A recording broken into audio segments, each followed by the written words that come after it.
நமச்சிவாய். ஓம் நமச்சிவாய். ஓம் நமச்சிவாய். திருவண்ணாமலை போகிறவங்க அன்போடு காலையில் திருவண்ணாமலை தரிசனம் முடிச்சு விட்டு அதுக்கு அந்தாண்ட கிரிவலம் போகும். பொறுமையாக கிரிவலம் போயிட்டு அதுக்கு அந்தாண்ட வந்து போகிற வழியில் எல்லா கோயிலுக்கும் சூடத்தை ஏற்றிட்டு போங்க. தயவு செய்து நான் சொல்கிறத கவனமாக கேட்கணும். திருவண்ணாமலை போய் சாமி கும்பிட்டது புண்ணியம் கிடையாது. திருவண்ணாமலையாரை நம்ம வணங்குறது புண்ணியம் கிடையாது. திருப்பி வந்து திருவண்ணாமலையருக்கு ஒரு சூடத்தை ஏற்றிட்டு அப்படியே நடக்கணும்.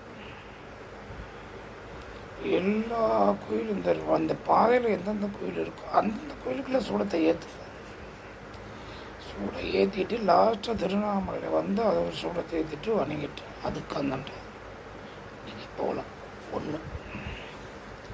ரெண்டாவது,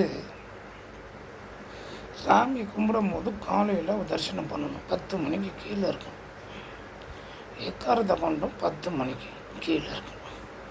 இல்லை லேட்டாக ஆகிடுச்சா அப்படின்னு கேட்டிங்கன்னா அங்கேயே கோயிலில் படுத்துருங்க. காலையில் கும்பிடுங்க.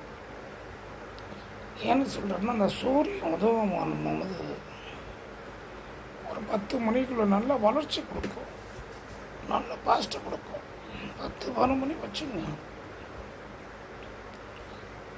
அதுக்கு அந்தாண்ட கும்பிட்டா தான் அதனுடைய பலனும் நமக்கு கிடைக்கும். அந்த ஃபீடு என்ன பிரச்சனைனாலும் நல்லா வேண்டலாம். ஒன்றும் தப்பு கிடையாது.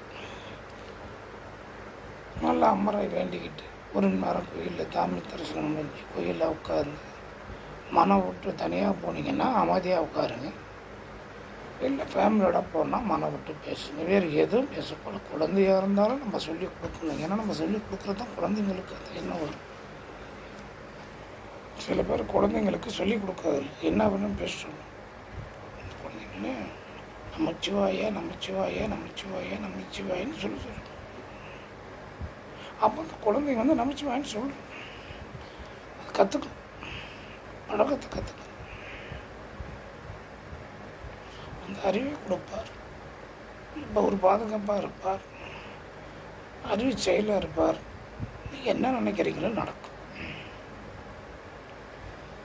அதே போலங்க அங்கே இருக்கிற சின்ன சின்ன கோயில் எல்லா கோயிலும் வணங்கிட்டு அந்த கொடுக்குற பிரசாதத்தை வாங்கி கோயிலில் ஒரு 10 ரூபா உணவு போய் வாங்கி சாப்பிட்றவங்க வாங்கி சாப்பிடுங்க. வாங்கி சாப்பிட முடியாத கஷ்டப்படுறப்ப ஒரு 10 ரூபா கொடுத்து ஏதாவது வாங்கி சாப்பிட்டுட்டு வாங்க.